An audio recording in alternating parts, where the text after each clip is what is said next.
अगर आप सिर्फ अगले 1 साल को इन्वेस्ट करके एथिकल हैकिंग सीखना चाहते हो, मतलब सिर्फ वीडियोस देख के नहीं, हर रोज डिसिप्लिन के साथ मेहनत करते हुए, तो ये वीडियो आपके लिए है। लेकिन अगर आप सिर्फ क्यूरियस हैं या यूट्यूब पे टाइम वेस्ट करना चाहते हैं, तो फिर मत देखो, क्योंकि ये रोड मैप सिर्फ उन लोगों के लिए बनाया गया है जो लोग रियल में एक्शन लेंगे। उस सीरियस माइंडसेट के लोगों के लिए वीडियो के एंड में एक एक्सक्लूसिव गिफ्ट है। साथ ही मैंने 7 बिगेस्ट मिस्टेक्स फाइंड किए हैं जो 90% बिगिनर्स करते हैं और उनका 6 टू 8 मंथ्स वेस्ट हो जाता है। अगर आप उन मिस्टेक्स को अवॉइड कर लें, तो आपका प्रोग्रेस 2x फास्ट हो सकता है। So welcome to the hacking elite. आज हम बिगिनर से प्रो तक का पूरा हैकिंग का रोड मैप ब्रेक डाउन करेंगे। So let's go. Ethical hacking का रोड मैप आज मैं आपको दूंगा, from absolute beginner to practical skills, और मैं आपको स्टेप बाय स्टेप टूल्स और प्रैक्टिस प्लान के बारे में बताऊंगा। तो चलिए शुरू करते हैं। तो सबसे पहले हु इज दिस फॉर, ये किसके लिए है? तो जो लोग कंप्लीट बिगिनर्स हैं, जो लोग सीरियस हैं एथिकल हैकिंग सीखने के लिए, उन लोगों के लिए। जो लोग स्टूडेंट्स हैं, स्कूल में पढ़ते हैं, कॉलेज में पढ़ते हैं, वो स्टार्ट करना चाहते हैं, ठीक है, या फिर जो लोग नॉन कोडर्स हैं, जिनको कोडिंग भी नहीं आती है, वो लोग भी स्टार्ट कर सकते हैं। Any one serious about ethical hacking, जो कोई भी बंदा, जो कोई भी आदमी, जो कोई भी पर्सन है, उसको एथिकल हैकिंग के फील्ड में इंटरेस्ट है और वो सीरियस है इस चीज़ को लेकर के, फिर वो आराम से इस चीज़ को सीख सकता है। तो चलिए हम ये जानते हैं कि what is ethical hacking. Ethical hacking होती क्या है?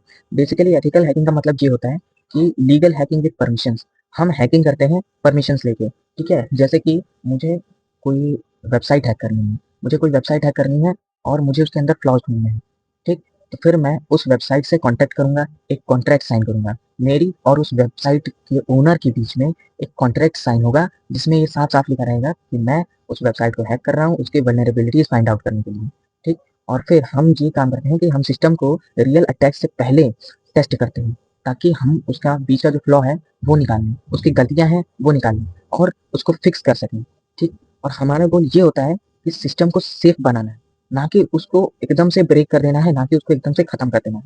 एथिकल हैकिंग का सीधा-सीधा मतलब यही होता है। तो फिर व्हाई लर्न एथिकल हैकिंग? देखिए, एथिकल हैकिंग की डिमांड जो है ना, मार्केट में इस टाइम पे बहुत ज़्यादा है। पहले क्या होता था, पहले कंप्यूटर्स उतने ज़्यादा नहीं होते थे। पहले के ज़माने में बहुत ही कम कंप्यूटर्स यूज़ किए जाते थे, बहुत ही कम लोगों के पास कंप्यूटर्स का एक्सेस होता था, ठीक? लेकिन जैसे-जैसे एआई आता गया है, जैसे-जैसे हमारी जो कंट्री है, जो हमारी वर्ल्ड है, वो डेवलप होती गई है, धीरे-धीरे, धीरे इसका डिमांड भी बढ़ता गया है। धीरे-धीरे साइबर क्रिमिनल्स बढ़ते गए हैं और धीरे-धीरे हमें साइबर सिक्योरिटी प्रोफेशनल्स की ज़रूरत पड़ती है। और फिर इसका एक और पॉइंट है जो कि है फ्यूचर प्रूफ करियर। इसमें अगर आप करियर बनाए ना, तो ये एकदम फ्यूचर प्रूफ करियर है। इसमें ये नहीं कि एआई आके आपकी जॉब खा जाएगा, जॉब खा जाएगा, नहीं, एआई आएगा, बट अगर आपको एआई यूज़ करने आता है ना, तो फिर आप एआई से अपना काम निकलवाओगे। आप एआई का यूज़ लेके एक और अच्छे हैकर बन सकते हो।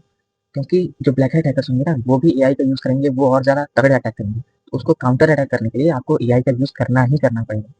और दूसरी चीज़ कि आपको सैलरी भी बहुत बढ़िया वर्ल्ड वाइड मिल जाएगी। तीसरी चीज़ कि ये आपको लॉजिकली प्रॉब्लम सॉल्विंग स्किल्स जो है आपकी, ये आपका बढ़ाएगा, ठीक?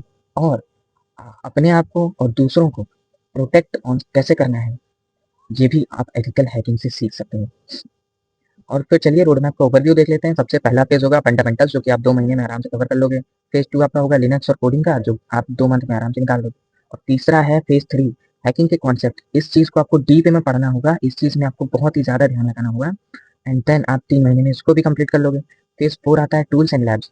टूल्स और लैब्स का हमेशा से यही रहता है कि टूल्स और लैब्स आप करते रहें, आपका 3 महीनों में इन सब का भी काम हो जाएगा। और हम फेज़ 5 एकदम फ्यूचर प्रूफ जब करियर बनाने जाएँगे ना, तब हम प्रोजेक्ट्स बनाएँगे। हम तब अपना हर एक चीज़ देखेंगे। तो चलिए फिर आगे चलते हैं। तो सबसे पहले हम फेज़ 1 में आते हैं फंडामेंटल्स। फंडामेंटल्स बेसिकली हमको हैकिंग से पहले एक स्ट्रॉन्ग बेस बनाना होगा।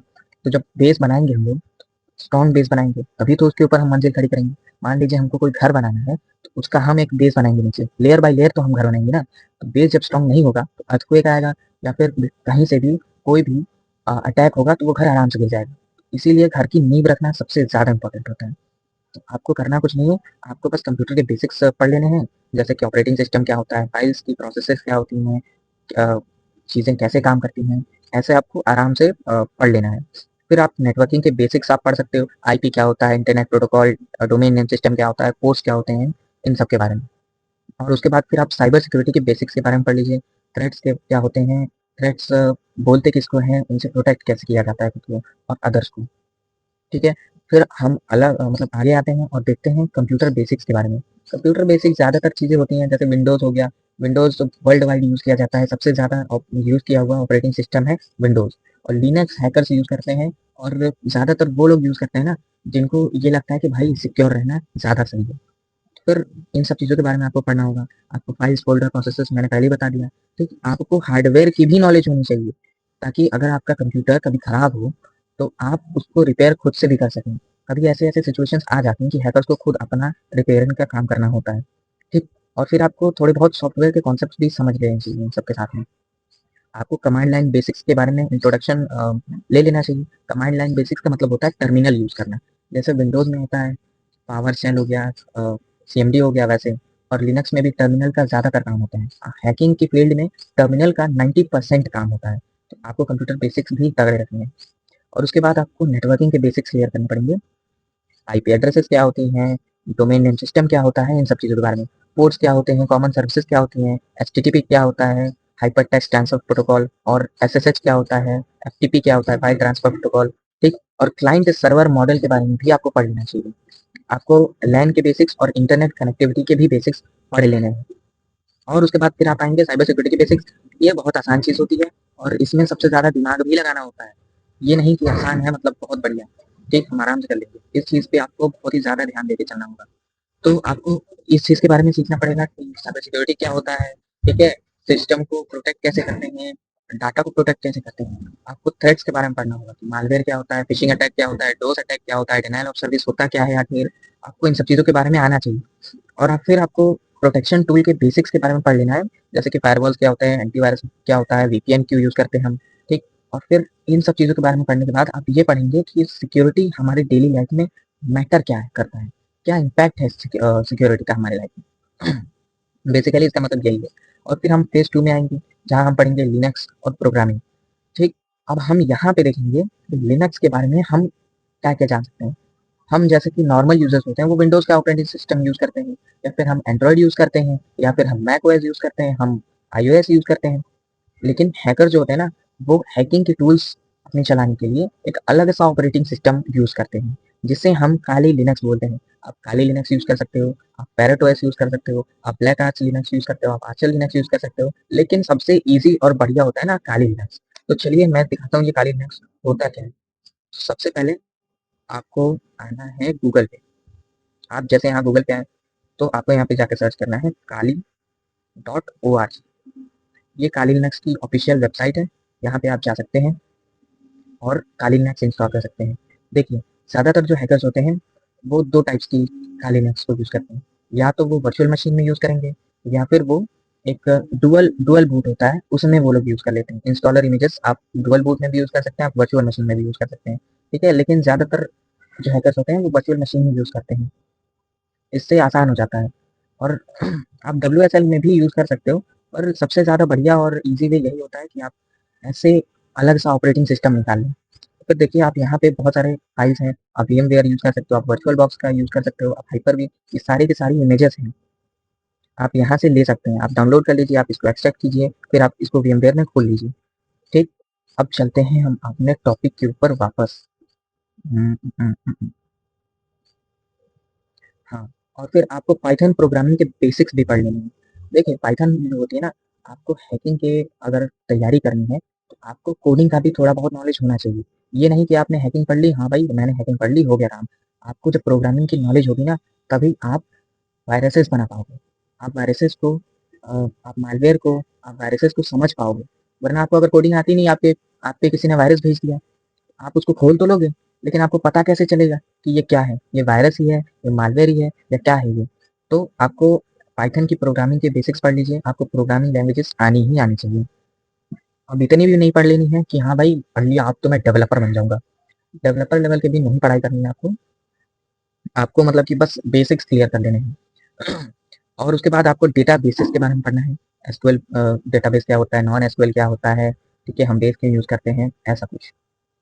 और आपको लिनक्स के बेसिक्स भी पढ़ लेने हैं, काली लिनक्स होता क्या है, इसका टर्मिनल और उसका कमांड लाइन नेविगेशन, एसएसएच, जेडएसएच, और बहुत सारे इसके टर्मिनल होते हैं, बहुत सारे टाइप के टर्मिनल होते हैं। तो ये सब चीज़ें होती क्या हैं, इन सब चीज़ों के बारे में भी आप पढ़ेंगे। आप फाइल परमिशंस एंड ओनरशिप्स के बारे में पढ़ेंगे कि रूट यूज़र क्या होता है, नॉर्मल यूज़र क्या होता है, किस फाइल को कौन सी परमिशन देनी है, रीड की परमिशन क्या होती है, राइट की परमिशन क्या होती है, इनकी नंबरिंग क्यों की जाती है, ये सब चीज़ें हम आने वाली वीडियोज़ में कवर करेंगे, तब तक के लिए बचा लेते हैं। और फिर आप पढ़ेंगे पैकेट मैनेजमेंट और इंस्टॉलेशन के बारे में। पैकेज जो होता है ना, आप बाहर से कोई चीज़ इंस्टॉल कर रहे हो, उस चीज़ को हम पैकेट बोलते हैं।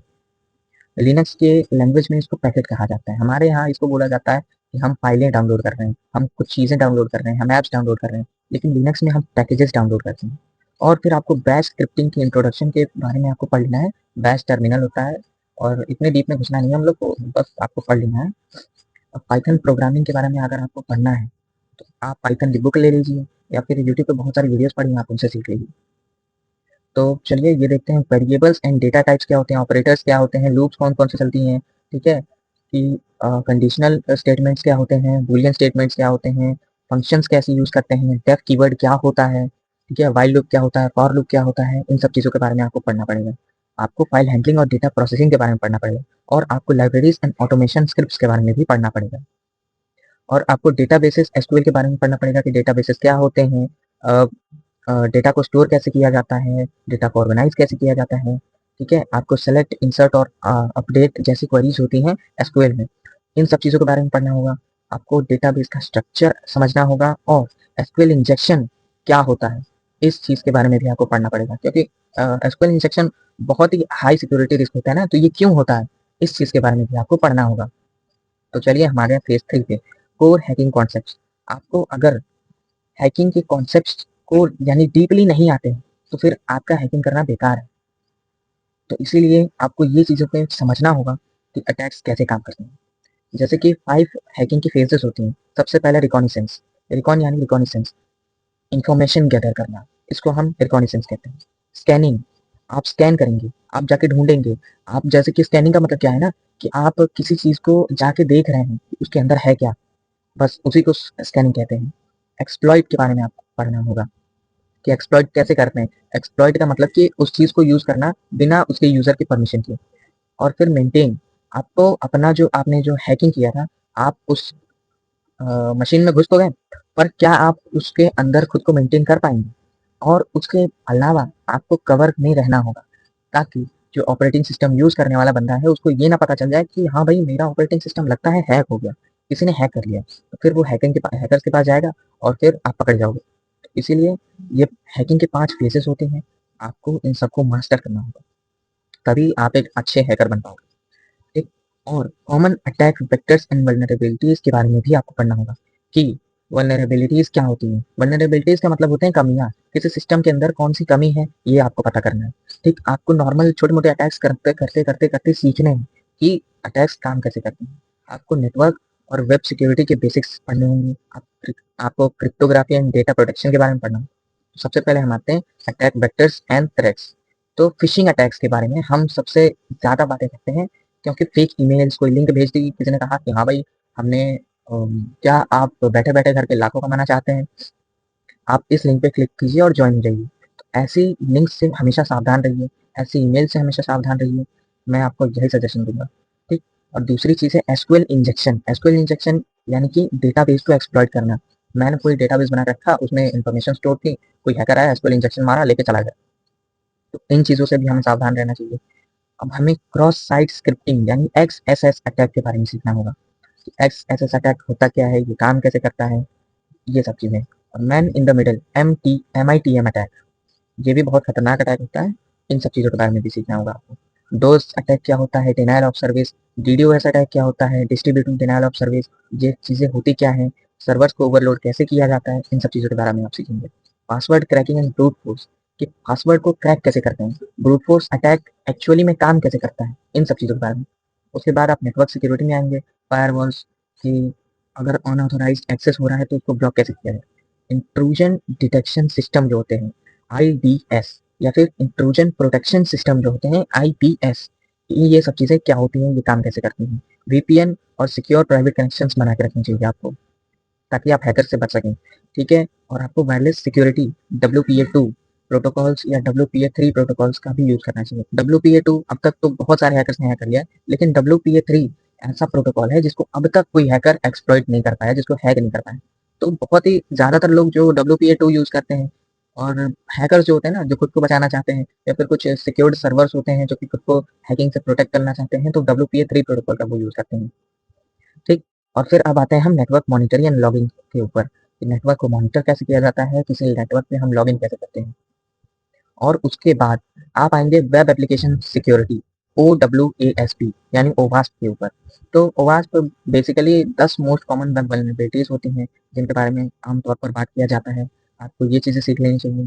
आपको ये देखना चाहिए कि ऑथेंटिकेशन और सेशन मैनेजमेंट कैसे किया जाता है, ठीक है? अगर किसी का ऑथेंटिकेशन ब्रोक हो गया है, तो उसमें हम कैसे घुस सकते हैं? एक हैकर की तरह सोचो, हमेशा एक हैकर की तरह सोचो। एक जो हैकर होता है ना, वो हमेशा ये सोचता है कि मैं इस डिवाइस से कैसे एक्सेस ले सकता हूँ किसी चीज़ का। वो ये नहीं सोचता है कि मुझे हैकिंग करनी है, तो मैं सिर्फ़ और सिर्फ़ अगर मेरे पास कोई बड़ा-सा पीसी है, तभी मैं हैकिंग करूँगा। वो एक छोटा-सा फ़ोन लेगा, उसमें ही वो आराम से हैकिंग करने के लिए घुस सकता है, अगर उसको हैकिंग आती है। और ये नहीं कि स्क्रिप्टेड है, हाँ भाई हमको आ रही है हैकिंग। हैकिंग का मतलब ये नहीं होता है कि आपको इंस्टाग्राम हैक करने आ गया, आपको किसी का फेसबुक का अकाउंट हैक करने आ गया, आपको कोई पासपोर्ट हैक करने आ गया, आपको कुछ ऐसी चीज़ें हैक करने आ गई, आप स्क्रिप्टेड ही हो। आपको पूरी नॉलेज होनी चाहिए हैकिंग की, तब जाके मेरी नज़रों में वो बंदा हैकर बनेगा। तो फिर चलिए sensitive data exposure end encryption के ऊपर बात करते हैं, कि जो बहुत ही सेंसिटिव डेटा होता है ना, वो हल्का-सा भी अगर लीक हो जाए, तो फिर उस चीज़ को प्रोटेक्ट कर पाना नेक्स्ट टू इम्पॉसिबल बन जाता है। और इसी चीज़ के लिए हम यूज़ करते हैं एन्क्रिप्शन का, यानी कि अपने पासवर्ड को हैशेस में स्टोर करने का। जो बड़ी-बड़ी कंपनीज़ होती है ना, ये पासवर्ड को हैशेस में स्टोर करती हैं। और हैश क्रैकिंग के भी बहुत सारे टूल्स आते हैं, हैशकैट और एटसेट्रा बहुत सारे टूल्स आते हैं, बहुत सारे भर-भर के टूल्स हैं हमारे पास। पर हमारा मोटिव ये नहीं है कि हम टूल चलाना सीखें, हमारा मोटिव ये है कि हम हैकिंग सीखें, एक्चुअली हैकिंग होती क्या है। तो फिर आपको XML एक्सटर्नल एंटिटीज़ के बारे में पढ़ना होगा, XXE अटैक्स क्या होते हैं, आपको सिक्योरिटी मिसकॉन्फ़िगरेशन के बारे में पढ़ना होगा, आपको क्रिप्टोग्राफिक बेसिक्स के बारे में भी पढ़ना होगा, कि एन्क्रिप्शन क्या होता है, हैशिंग क्या होता है, ये बहुत ही अलग-अलग पर्पसेज़ होते हैं। और सिमेट्रिक एन्क्रिप्शन क्या होता है? यानी कि एक सेम की, देखिए हर चीज़ का ना एक पैटर्न होता है। वो कंपनीज़ जो होती हैं वो एक पैटर्न में ही चीज़ों को हैश के फॉर्म में स्टोर कर सकती हैं, ताकि उसको हम दोबारा से एन्क्रिप्ट कर पाएँ, एन्कोड कर पाएँ इसलिए। और फिर वो चीज़ें हैकर के हाथ में आ जाती हैं, तो फिर हैकर आराम से उसको चुटकियों में सॉल्व कर लेता है, ठीक? और फिर हम पढ़ेंगे एसिमेट्रिक एन्क्रिप्शन के बारे में। पब्लिक और प्राइवेट कीज़ क्या होती हैं? हैश फंक्शंस क्या होते हैं? यानी कि वन वे एन्क्रिप्शन, एक तरीके से ही एन्क्रिप्शन क्या होता है, और बहुत सारे एन्क्रिप्शन के तरीके होते हैं, वो क्या होते हैं। आने वाली वीडियोज़ में हम ये इन सब चीज़ों के बारे में अच्छे से डिटेल में पढ़ेंगे। अभी तो बस ये रोड मैप है, अभी तो बस ये शुरुआत है। आगे-आगे देखो होता है क्या। डिजिटल सिग्नेचर्स और वेरिफिकेशन के बारे में आपको पढ़ना होगा, ठीक? यानी कि डिजिटल सिग्नेचर्स होते क्या हैं, वेरिफिकेशन क्या होता है, लोग वेरीफाई जैसे, हाँ, आप कई बार बहुत सारी वेबसाइट्स को आप विज़िट करते होंगे, वो कहता होगा ना, verify if you are not robot, ऐसे वेरिफिकेशन होते हैं, कि ये वही बंदा है ना जिसने इस अकाउंट को लॉगिन किया था, ये इसका ओनर ही है ना, या फिर कोई और हैकर है जो पीछे से आके एक्सप्लॉइट करने की कोशिश करता है, तो फिर फायरवॉल्स उसको ब्लॉक कर देंगे। इन सब चीज़ों का भी खास ध्यान रखना पड़ता है। तो फिर हम आते हैं अपने फेज़ 4 के ऊपर, टूल्स एंड प्रैक्टिकल लैब्स।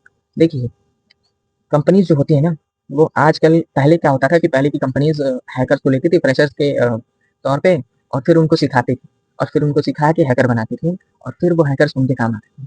लेकिन वो जो हैकर बन गया ना वो बंदा, वो कंपनी में जो काम कर गया ना, वो फिर क्या करता था कि वो कंपनी छोड़ के दूसरी कंपनी में चला गया हाई पेमेंट्स के लिए, ठीक? तो फिर आजकल कंपनीज़ का यही होता है कि आपको रेडी टू जॉब एम्प्लॉइज़ चाहिए, कि वो काम करने के लिए तैयार रहें, ठीक है? उनको रेडीमेड चाहिए, उनको ये नहीं कि हमको लाना है, हमको सिखाना है और फिर हम आपको जॉब दें, ऐसा नहीं। तो इसीलिए आपको नेटवर्क और वेब एप्लीकेशन टूल्स का यूज़ करना चाहिए, आपको एक्सप्लॉइटेशन और पासवर्ड क्रैकिंग टूल्स का यूज़ करना आना चाहिए, आपको इन्फॉर्मेशन गैदरिंग और ओसिंट टूल्स का यूज़ करना आना चाहिए, आपको प्रैक्टिस, हाँ, आपको प्लेटफ़ॉर्म्स और लैब्स की प्रैक्टिस करनी है। जैसे मैं आपको बताऊँगा, अभी लास्ट में आने दो बताता हूँ, गिफ्ट है आपके लिए बहुत बड़ा। तो network and web application tools, जैसे कि एनमैप, नेटवर्क मैपर, इसका हम यूज़ करते हैं पोर्ट की साइनिंग करने के लिए, नेटवर्क की डिस्कवरी करने के लिए। कितने ओपन पोर्ट्स हैं, मुझे बताओ, नेटवर्क को डिस्कवर करो कि क्या-क्या चीज़ें चल रही हैं। और दूसरी चीज़, हम वायरशार्क टूल है, जिसका हम यूज़ करते हैं पैकेट को एनालाइज़ करने के लिए, ठीक है? और नेटवर्क में ट्रैफ़िक कितना है, इस चीज़ को भी एनालाइज़ करने के लिए हम इसका यूज़ करते हैं। और बर्बसूट ये होता है वेब एप्लीकेशन सिक्योरिटी की टेस्टिंग के लिए, कि कोई वेबसाइट कितनी सिक्योर है, आओ चलो इसका पता लगाते हैं। पबसूट इसके लिए हम यूज़ करते हैं। और वास्प ज़ैप नाम की भी एक टूल है जो कि वेब वल्नरेबिलिटी को स्कैन करती है, ठीक? और नेक्स्टस्टेप एंड इफ कॉन्फिग, ये नेटवर्क के डायग्नोस्टिक्स को बताते हैं। इनका ज़्यादातर काम आता नहीं है, लेकिन हाँ ये बेसिक चीज़ें हैं। और हम आते हैं एक्सप्लॉइटेशन एंड पासवर्ड टूल्स के ऊपर। मेटास्प्लॉइट एक ऐसा फ्रेमवर्क है ना जो कि पेनिट्रेशन टेस्टिंग के लिए यूज होता है। पेन टेस्टर्स मेटास्प्लॉइट का ज़्यादातर यूज करते हैं। और जॉन द रिपर ये पासवर्ड क्रैकिंग टूल है, इससे आप आराम से किसी का भी पासवर्ड क्रैक कर सकते हो। हैशकैड ये GPU based password hashing tool है, इसका हैकर्स करते हैं ताकि वो पासवर्ड की हैशिंग कर सकें, एन्क्रिप्टेड पासवर्ड्स को डिक्रिप्ट कर सकें। और फिर आता है एसक्यूएल मोड, ये एसक्यूएल इंजेक्शन को ऑटोमेट करने का काम करता है, समझे। और फिर हाइड्रा टूल जो हमारे पास है, ये हम करते हैं इसका यूज़ ब्रूट फोर्स अटैक के लिए। ब्रूट फोर्स अटैक एक टेक्निक होती है जिसके थ्रू हम 2FA को बाईपास कर जाते हैं, टू फैक्टर ऑथेंटिकेशन जो लगा होता है उसको बाईपास कर सकते हैं। और फिर हमारे पास आता है इंफॉर्मेशन गैदरिंग टूल्स, जैसे कि शुडान, ये एक सर्च इंजन है, ये डिवाइसेस को फाइंड करने का काम करती है। जैसे कि कोई वल्नरेबल कैमरा है, इसको मैं सर्च करके यहाँ पे निकाल सकता हूँ। मैं जाऊँगा sudan.io पे, वहाँ कैम एक्सपी सर्च करूँगा, मुझे वल्नरेबल कैमरे दिखाई दे जाएंगे। वहाँ मैं माइक्स को भी, जो कि वल्नरेबल माइक्स होंगे, उन सबको भी मैं देख सकता हूँ, उनकी आवाज़ें सुन सकता हूँ। मैं वहाँ पे बहुत सारी डिवाइसेस जो कि वल्नरेबल हैं, उन सब चीज़ों का पता लगा सकता हूँ। और एक और हमारे पास टूल आता है द हार्वेस्टर, ये ईमेल और सब डोमेन हार्वेस्टिंग के काम आता है। और फिर हमारे पास आता है ओसेंट रिकॉनिसेंस फ्रेमवर्क, यानी कि रिकॉन एनजी। इसका यूज़ हम ओसेंट की रिकॉनिसेंस करने के लिए काम करते हैं, यूज़ करते हैं, सॉरी। और फिर हमारे पास गूगल डॉकिंग होता है, यानी कि एडवांस सर्च टेक्निक्स। गूगल से ही आप जाके पता लगा सकते हैं कि क्या चीज़ें कैसी हैं। जैसे कि हम नॉर्मल जो हैकर्स होंगे, वो हैकिंग सीखने के लिए जाएंगे, गूगल पे सर्च करेंगे हैकिंग बुक्स। पर जो असल में खतरनाक वाले हैकर्स होंगे, वो जाके सर्च करेंगे intitle index intext of hacking books. और फिर वहाँ पे जो चीज़ें आएंगी ना, वो उन हैकर्स के बहुत ज़्यादा काम आएंगी, बहुत ज़्यादा। और फिर हमारे पास आता है पैसिव रिकॉनिसेंस के मेथड्स। पैसिव रिकॉनिसेंस का मतलब कि आप किसी को पता लगे बिना उसके बारे में जान रहे हो, जानकारी ले रहे हो, उसको पैसिव रिकॉनिसेंस कहते हैं। और फिर इन सब चीज़ों की प्रैक्टिस आप कहाँ-कहाँ पे कर सकते हो, ये चीज़ें हैं आपका गिफ्ट, जो मैंने बहुत ही मेहनत से इन सब चीज़ों के बारे में ढूँढा है, तो मैं आपके लिए लाना चाहता हूँ। और मैक्सिमम जो बिगिनर्स होते हैं ना, वो यही सब गलतियाँ करते हैं कि वो डायरेक्टली ही ये सोचते हैं कि मैं एकदम इनकंसिस्टेंट रहूँ, एक बार में ही हैकिंग सीख जाऊँ। पहली गलती तो आपको ये नहीं करनी है, आपको सबसे पहले आराम-आराम से सीखना है। पहली गलती यही हैकर्स करते हैं कि वो जल्दी-जल्दी के चक्कर में, सब कुछ सीखने के चक्कर में एकदम कुछ नहीं सीख पाते हैं। तो आपको आराम-आराम से चीज़ें सीखनी है। दूसरी गलती कि वो कंसिस्टेंट नहीं होते हैं। आज सीख लिया, आज मन किया आज 10 घंटे सीख लिए, कल 1 भी घंटा नहीं सीखेंगे। ऐसे भी काम नहीं करना है आपको। आपको कंसिस्टेंट रहना है, आपको 1 साल तक बहुत मेहनत करनी है। और तीसरी गलती वो लोग ये करते हैं ना, कि वो लोग कहीं प्रैक्टिस नहीं करेंगे। वो लोग सोचेंगे हाँ भाई बस ला के दे दो, हम पढ़ लेंगे, काम हो गया। बस यूट्यूब की वीडियोज़ देखते हैं। तो वैसा भी आपको काम नहीं करना है। आपको जाना है गूगल पे, आपको सर्च करना है ट्राई हैकिंग। ये एक प्लेटफ़ॉर्म है जहाँ पे आपको बहुत सारे सीटीएफ चैलेंजेस मिलेंगे, वॉक थ्रू चैलेंजेस मिलेंगे और बहुत सारी चीज़ें मिलेंगी। हैक द बॉक्स ये रियल पेनिट्रेशन टेस्टिंग के एनवायरनमेंट्स होते हैं। और वल्न हब ये आप वल्नरेबल मशीन्स को डाउनलोड भी कर सकते हैं वल्न हब से। पिको सीटीएफ आप कैप्चर द फ्लैग यानी सीटीएफ कॉम्पिटिशन्स में पार्टिसिपेट कर सकते हैं। और आपको होम लैब सेटअप भी तो करना है, तो आप वर्चुअल बॉक्स में कर सकते हैं, आप VMware में कर सकते हैं। मैं तो यही रिकमेंड करूँगा कि आप VMware में करें, क्योंकि VMware में आपको बहुत सारे ऑप्शंस मिल जाते हैं, जो कि वर्चुअल बॉक्स में नहीं मिलते हैं। फिर यही बात चीज़ें बतानी थी आपको, और आगे बढ़ते हैं। चलिए फिर हम चलते हैं अपने फेज़ 5 की तरफ, प्रोजेक्ट्स एंड करियर। तो सबसे पहले आपको प्रोजेक्ट पे ध्यान देना है, आपको पोर्टफोलियो बनाना है, आपको अपना करियर एडवांस लेवल तक लेके जाना है। तो आप क्या करेंगे कि आप रियल वर्ल्ड प्रोजेक्ट्स बनाएंगे, आप छोटे छोटे टूल्स बना सकते हैं, ताकि आपका जो प्रोजेक्ट है वो आगे जाके रिकॉग्नाइज हो और आपको इस चीज़ का पेटेंट मिले। और फिर आप कर सकते हैं, अगर आपको करना है सर्टिफिकेशन, तो आप CH कर सकते हैं, सर्टिफाइड एथिकल हैकिंग, आप OSCP कर सकते हैं। और आप बग बाउंटी प्रोग्राम्स या फ्रीलांसिंग भी कर सकते हैं, जहाँ पे बहुत सारी कंपनीज आपको पैसे देंगी कि आप बग फाइंड कीजिए हमारे इस वेबसाइट में, हमारे इस सर्वर में, हमारी इस चीज़ में, और इस चीज़ के आपके पैसे मिलेंगे।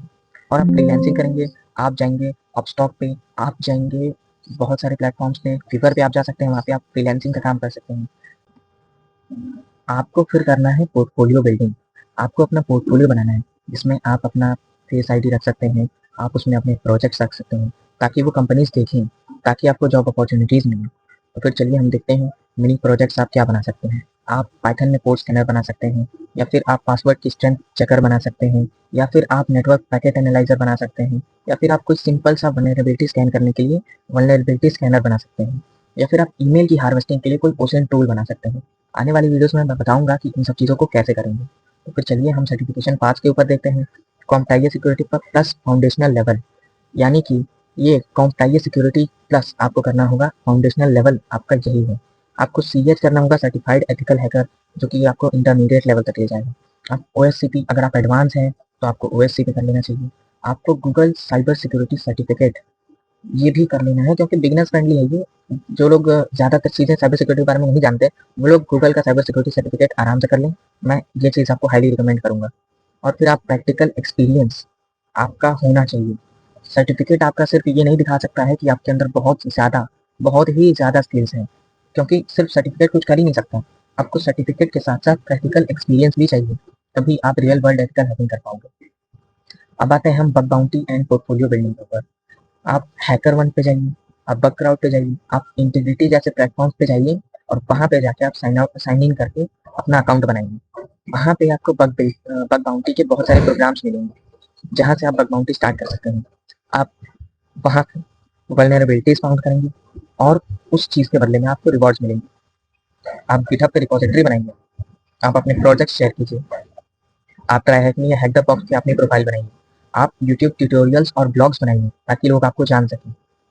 और फिर आपको डेली रूटीन आपका ऐसा होना चाहिए 10 महीने तक का, कि एकदम 2 से 3 घंटे आपको डेली प्रैक्टिस करनी होगी, जिसमें आप 30 से 45 मिनट थ्योरी पढ़ोगे, आप 60 से 90 मिनट प्रैक्टिस करोगे, और आपको वीकली एक ट्राई हैकिंग की लैब ज़रूर कंप्लीट करनी है। और फिर मंथली आपको एक मिनी प्रोजेक्ट या कोई सीटीएफ चैलेंज कंप्लीट करना है, और 1 से 2 महीने में आपको फंडामेंटल्स कंप्लीट करने हैं। थर्ड फोर्थ मंथ तक आप लिनक्स और कोडिंग कंप्लीट कर लीजिए, और फिफ्थ और सेवन्थ मंथ तक आप कोर कॉन्सेप्ट्स क्लियर कर लीजिए। 8 टू 10 मंथ तक आप टूल्स एंड प्रोजेक्ट्स आराम से कंप्लीट कर सकते हैं, ये मैं गारंटी से कह के दे सकता हूँ। और फिर आपको सक्सेस के कुछ की टिप्स, जो कि मैंने वीडियो के स्टार्टिंग में ही बताए थे, उनके बारे में भी चलिए डिस्कस करते हैं। सबसे पहले आपको नेटवर्किंग स्किप नहीं करनी है, इट इज़ द फाउंडेशन। बिना नेटवर्किंग के आप हैकिंग कर ही नहीं सकते हैं। और फिर आपको कंसिस्टेंटली प्रैक्टिस करनी है, सिर्फ थ्योरी काम नहीं आएगी। और आपको घर में हैंड्स ऑन एक्सपीरियंस के लिए होम लैब सेटअप करना होगा, या आप कर सकते हैं, या तो आप कीजिए VMware वर्कस्टेशन पे जाके कीजिए, या फिर आप डुअल बूट पे आप काली लिनक्स का सेटअप कर लीजिए, ये मैं रिकमेंड करूँगा। और फिर आपको ये चीज़ें करनी है ना, कि नोट्स में आपको हर चीज़ लिख लीजिए। जैसे आप नोट्स बनाइए, आप क्या कीजिए, आप वन नोट डाउनलोड कीजिए, आप उसमें अपने नोट्स बनाना स्टार्ट कीजिए, और गिटहब पे भी आप अपनी रिपोजिटरीज बनाइए, ताकि लोग आपको पहचानें। आपको इन सब चीज़ों में आगे रहना है, और हमेशा एथिकल रहने की कोशिश कीजिए, हमेशा परमिशन के साथ टेस्ट कीजिए, और आप रेडिट और डिस्कॉर्ड और फोरम्स जैसी कम्युनिटीज़ को ज्वाइन कीजिए, जिससे आपको बहुत ज़्यादा नॉलेज मिलेगा, और आपको आगे बढ़ने में बहुत ही ज़्यादा हेल्प मिलेगी। और आपकी जो एथिकल हैकिंग की जर्नी है, अभी से स्टार्ट हो रही है। ये रोड मैप आपका कंप्लीट गाइड है। आप फेज़ 1 से स्टार्ट कीजिए, आप स्टेप बाय स्टेप प्रोग्रेस कीजिए, और अपना प्रोग्रेस कमेंट्स में शेयर कीजिए। और ऐसे ही डिटेल्ड वीडियोज़ के लिए आप हमारे चैनल को सब्सक्राइब कर सकते हैं। और अभी तक अगर आपने हमारा यूट्यूब का वीडियो देख लिया है, तो आप इस बात को हमेशा हमेशा के लिए अपने दिमाग में बिठा लीजिए, कंसिस्टेंसी बीट्स इंटेंसिटी। अगर आप कंसिस्टेंट हो, जैसे कि एक नदी जो होती है ना, उसमें आप कितना भी बड़ा पत्थर डाल दीजिए, वो कंसिस्टेंटली वो बहती रहती है, और वो जो पत्थर होगा ना, वो एक दिन उस पत्थर को तोड़ देगी। वैसे ही आपको कंसिस्टेंटली मेहनत करते रहना है। तो थैंक यू सो मच इस बात के लिए। अगर आपने यहाँ तक का वीडियो देख लिया है, आप हमारे चैनल को सब्सक्राइब कर सकते हैं। आप सोशल मीडिया पे हैकिंग टिप्स के लिए हमें फॉलो भी कर सकते हैं, और हमारा एक टेलीग्राम का चैनल है, वो मैं लिंक डिस्क्रिप्शन में दे दूँगा, आप उसको भी जाके जॉइन कर सकते हैं, ताकि आपको फ्री रिसोर्सेज और पीडीएफ्स मिल सके। थैंक यू वेरी मच, और आपसे इतना ही कहना था।